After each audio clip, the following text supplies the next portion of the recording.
Father's Day to all the dads. God bless you all. So, ayun na. Umalis na sila ni Johan. Tsaka ito. After nilang umalis, bumili ako ng pako ulit. Kasi guys, dapat alam nyo ba ang plano ko? Lang kasi Didi nakita ako. Fresh talaga. So, bibili sana ako. Ngayon, ang ginawa ko, pumunta muna ako sa isang tindahan. Hanap ako doon munggo. Kasi minsan yung munggo hindi available dito sa area namin. Pero sa Nepal, syempre available ang munggo, guys. Since mahilig sila sa mga beans na mga pagkain. Yan. Andito. Pero except lang yun sa parang kadyos. Kadyos sa amin, ewan ko kung alam nyo yun. Yung klaseng beans na yun, parang pula yun eh. Hindi available dito yun. Guys, Happy Father's Day sa lahat ng mga tatay dyan, sa mga nanay na tumatayo na bilang tatay. Siyempre sa mga ate, kuya na nagiging tatay na rin sa mga kapatid nila. And ito lang yung ano namin, no? Father's Day namin today. Basta good health na tayo, nagising tayo ng maayos. And nakita niyo naman kanina si Johan. Ayun. Iba kasi ang ano nila dito kasi, yung Father's Day nila, yung kalendaryo nila. Ang lahat sila hindi aware. Wala naman, okay lang yung Father's Day namin. Nag-iisip ako kung magluluto ako mamaya ng ng spaghetti. Kasi na-promise ako kay Johan. Kasi nga may mga nabili ako kay Sis Olga, diba? Yung mga spaghetti sauce na Fiesta na brand, tsaka noodles. Pero kasi nagpaplano ako na lutuin ko yan sa birthday ni Mr. Pero kasi nag-promise na ako kay Johan. At pwede naman akong bumili para sa birthday ni Mr. So, ayun. At maghimay-himay muna si Sis Mila nyo. Pero may ulam na kami kagabi na natira. And ito lang yung idadagdag ko. Yung pako. At saka pala guys, sa bigan ni Johan. Okay na guys. Kasi nasettled nila sa principal. Pangalawang beses na pala yan ng bata. Nakapasok sa kusina ng principal. Parang before meron din siyang problema. So, ayun, galit na galit daw yung kuya ng bata. Talagang nasigaw na siya doon at sabi niya, kung hindi ko mapigilan yung sarili ko, baka nasampal na kita. Kanina pa, sabi niya. Tapos, ayun nga, nagsorry naman siya. Hindi na siya pwedeng magsalita na kung ano laban doon sa isang bata na binuli niya. And sabi ng principal, ito na yung last na warning mo. Ginawa mo pa ulit sa kanya. Isususpended ka namin. Tapos sabi ng principal, patawag na daw yung parents ng bata. Kasi kakausapin. Yun, kaya sabi ko kay Johan, kumusta naman sa bus? Sabi niya, okay na mama, wala nang problema. Pero nagsumbong naman pala yung nanay daw ng bus. Bago pa sila nagsumbong. Kaya na-inform ng nanay noon. Nung time nang ngiti-ngiti siya, pero sinumbong. Pero syempre yung nagmamaneho, wala daw alam. Sabi ko kasi siguro nagko-concentrate siya sa pagmamaneho, kaya ayun. Sumbong pa ni Johan, hindi lang yan isa siya ang nagbubuli. Kasi tinuturo sa akin ng kaibigan ko, to si ganyan.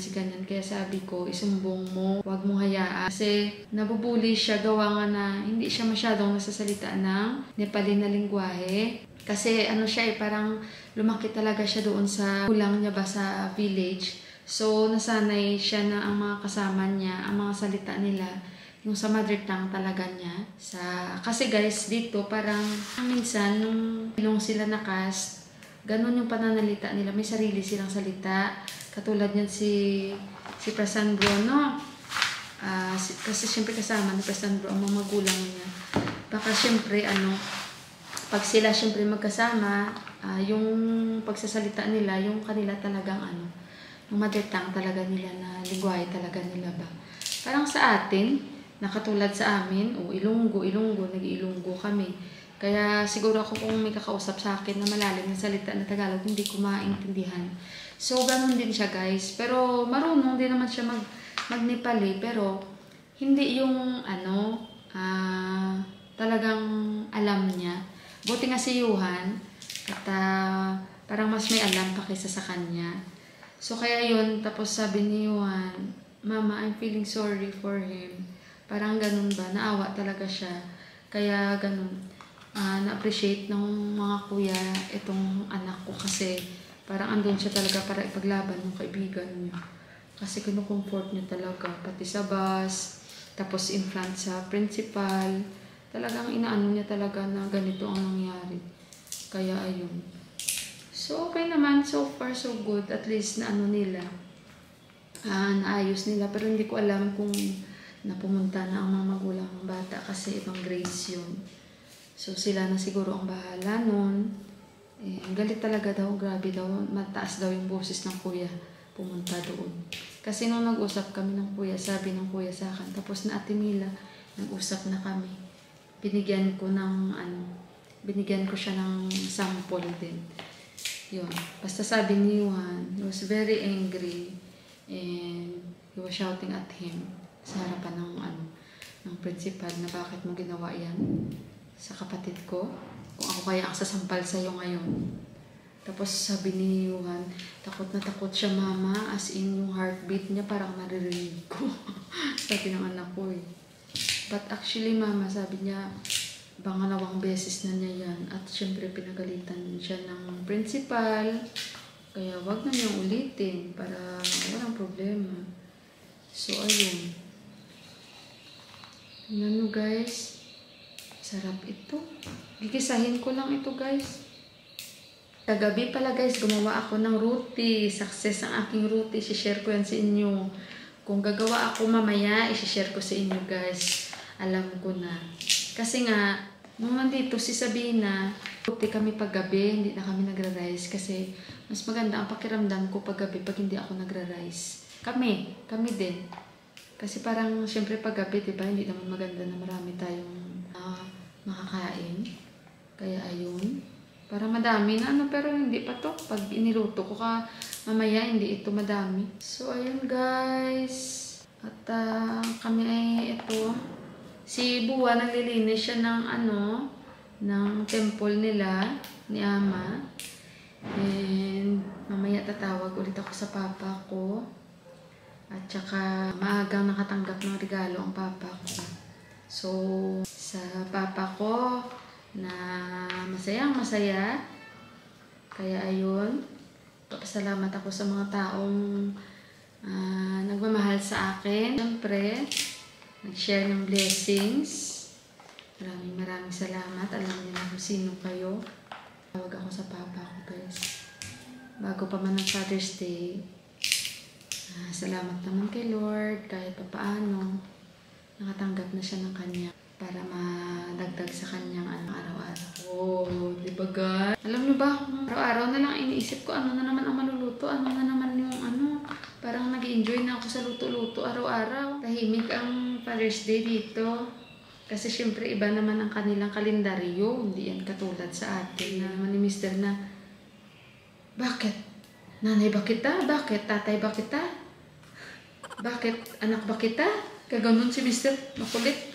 Ngungulit pag sabi, Happy Father's Day! Bakit? Anak ba kita? Susunod nga, bakit Mother's Day ngayon? Bakit? Anak mo ba ako? Nanay ba kita?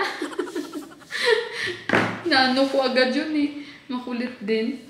So ayun guys, ugasan ko muna ito at magluto. Nasisismilan nyo ang aking pako. A few moments later. So guys, kakabalik lang namin. Ito ang nabili ko oh.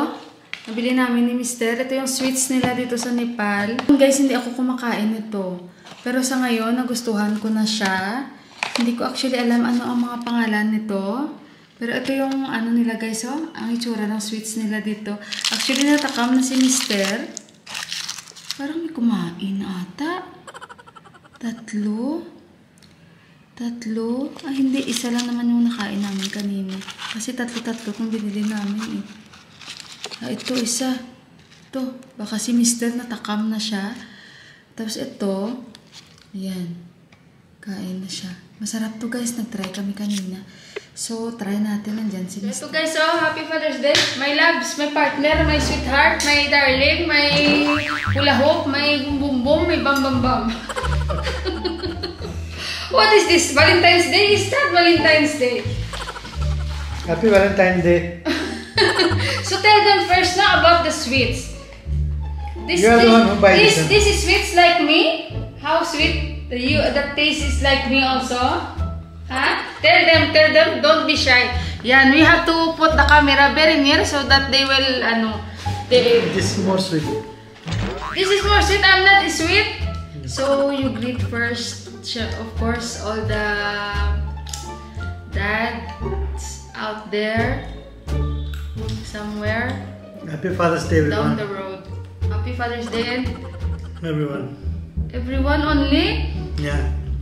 Let's ito yung ano, so ito guys, so ibang klase yung sweets Father's nila. Day special. Father's Day special. So ayan, iba't ibang klase yung sweets nila, pero masarap.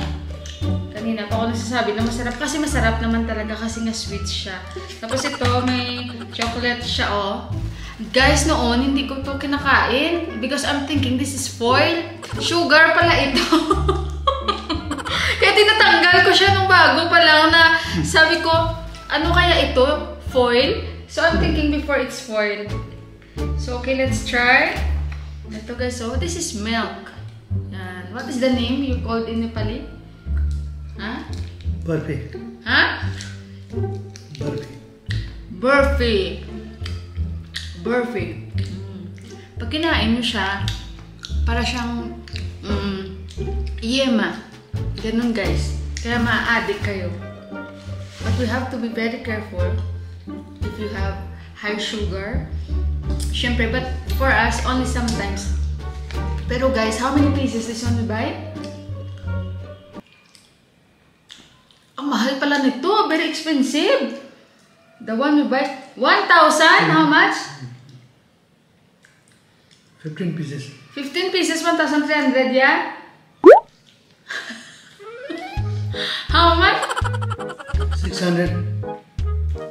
Ay, 600 only? Ay, hindi pala mahal. Very cheap pala. Very poor in the calculation. Very, very poor.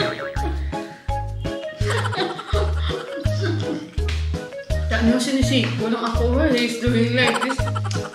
600 pala, not expensive, very cheap pala. Kanina kasi I saw the 1,000 you put eh. So that is why I said very expensive. Masarap siya guys pag kinain nyo. Imagine nyo na lang na kumakain kayo ng yema. May ganito din siya. Tapos yung iba may mix siya na almonds. And mamaya, magluluto ako ng spaghetti kasi mamaya pa yon, mamaya pa. So, abangan nyo na lang yung vlog ko bukas kasi in-invite ko si Mandira, Indira. Kasi si Mandira mamaya pa siya darating and same din kayuhan. So, baka yun na yung dinner namin mamaya. Magluto ako spaghetti. See you, mamaya. Take care! Happy Father's Day. Happy Valentine's Day? Yeah. So, ayun guys. May almonds yun. May chocolates, ayan. Nakaka-addict kasi ito kainin guys. Before talaga hindi ako nakain ito. Kasi nga sobrang tamis siya. Tapos parang nawiwirduhan ako sa mga itsura niya. Pero pag nakain mo pala, masarap. So, ayun. Kaya iba't ibang shape siya. Oh, may diamond. Tinatanggal ko talaga ito guys kasi akala ko talaga foil ito. So, control muna natin. And ito paborito ni Mr. Yan. Masarap to guys kasi may mga almonds siya, may mga mix cashew, pistachio, mix siya na nuts. Masarap to dahil hindi siya matamis, tama lang na hindi siya kagaya ng lasa ng yema, very light lang siya. So ayun, mamaya ulit dahil nakaka-addict talaga to guys kainin, no? Tingnan nyo, gusto ko pang kumain ulit, pero kailangan i-control. Si Buha wala dito kasi nga dapat bibigyan pa siya namin. And bumili lang kami ng Mr. dito lang banda sa amin kasi may mga sweets naman na tindahan dito na malapit lang sa amin. So, ayun. And then, patapos na itong video ko. And hanggang dito na lang. Happy Father's Day po sa lahat muli. And may God bless us all. And sa susunod na po ako mag-shoutout. Next na vlog. So, kaya mag-comment lang kayo dyan ha. I love you all guys and God bless us all. Bye-bye guys!